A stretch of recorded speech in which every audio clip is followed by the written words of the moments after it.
Imagine waking up one morning and finding that the map you once trusted, the map that shaped your life, your language, your neighbors, has been redrawn by force. Gunfire splits the dawn. Cities you thought were safe become symbols. A steel plant turned into a last stand. A riverside city that changes hands like a chess piece. A suburb where bodies line the streets. This is not some distant history. This is Europe, 2022. This is the full-scale invasion of Ukraine by the Russian Federation, a moment that shattered post-Cold War assumptions about power, sovereignty, and the limits of deterrence. Redrawn. Russia's 2022 invasion of Ukraine, turning points, echoes, and the new map of power. To understand February 2022, you have to travel back, not decades, but through years of rivalry, resentment, and a steady erosion of trust. Since the collapse of the Soviet Union in 1991, independent Ukraine became a contest of identities and geostrategies, a tug-of-war between a westward-leaning population seeking ties with Europe and NATO, and a Moscow that saw Ukrainian sovereignty as both a loss and a threat. The watershed moment of 2014, Crimea's annexation and the war in Donbass, hardened these lines. Both sides learned brutal lessons about hybrid war, disinformation, proxy fighters, frozen front lines, and the weaponization of history itself. These were the structural cracks that the 2022 invasion would tear wide open. In late 2021 and early 2022, satellite imagery, intelligence leaks, and diplomatic alarms painted an ominous picture. Massive Russian forces gathering on Ukraine's borders. Russian demands to roll back NATO ambitions went unanswered. Then, on the morning of February 24, 2022, President Vladimir Putin announced what he called a special military operation. Missile barrages and multi-front advances followed, north toward Kyiv, east into the Donbass, and south from Crimea. The aim, as Moscow framed it, was to demilitarize and denazify Ukraine. Language that raised alarms not only for its rhetoric, but for its attempt to justify an invasion as a moral necessity. Within days, Western capitals coordinated an unprecedented sanctions regime, ushering in a new era of economic pressure on Russia. Moscow had anticipated a lightning campaign, a swift decapitation of Ukraine's leadership, and a quick political fix. Instead, they were met with hardened Ukrainian resistance. Against all expectations, Kyiv never fell. Urban defense, a mobilized populace, and motorized attrition forced Russia into a recalibration. What was meant to be a rapid triumph turned into a grinding war, exposing Russian logistical weaknesses and the limits of their military assumptions. This failure to achieve a decisive victory in the north became the war's first major turning point. It transformed a hoped-for operation into a long, attritional conflict. When Russian units withdrew from the areas around Kyiv in late March and April 2022, the world looked on and recoiled. In Bucha, a suburb northwest of the capital, horrifying images emerged of bodies in the streets, accompanied by reports of summary executions, torture, and mass graves. International investigators, human rights organizations, and the UN documented mounting evidence suggesting war crimes. The shock of these images catalyzed global outrage, altering the moral and diplomatic atmosphere, and hardening Western resolve to isolate Moscow politically and economically. The revelations from towns like Bucha were more than just headlines. They were a moral inflection point, converting distant geopolitics into visceral human tragedy. If Bucha became the face of atrocity, Mariupol became the emblem of endurance. The siege of this industrial southeastern city lasted for months. Residents and defenders, including units holed up in the Azovstal steelworks, turned a factory into a fortress. Civilians sheltered in basements while the city was relentlessly pummeled. By May, the city lay in ruins, with tens of thousands displaced or dead. The Azovstal defenders eventually surrendered under negotiated terms.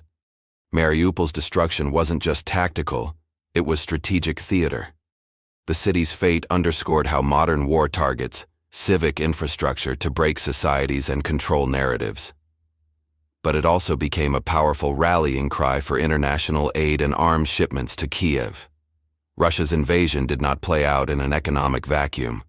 Western powers raced to cut Moscow out of the global financial system. Sanctions targeted banks, oligarchs, technology exports, and energy trade in calibrated stages. But these sanctions had spillovers. Energy prices spiked, and global grain supplies, heavily dependent on both Ukraine and Russia, tightened. Countries across Africa, Asia, and the Middle East felt the shock of food and fuel shortages. The war exposed the fragility of global interdependence.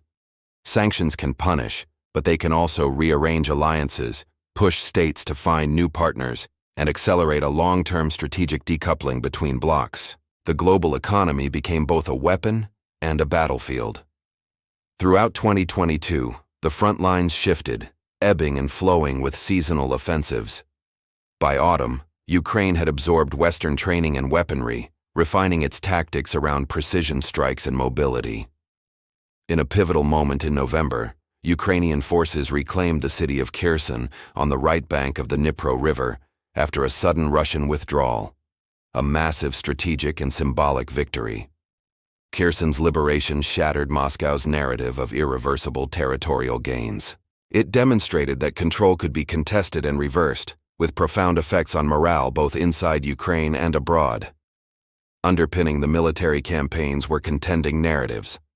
Moscow framed the invasion in millenarian terms, historical grievances, existential threats, and the idea of reuniting a fractured empire.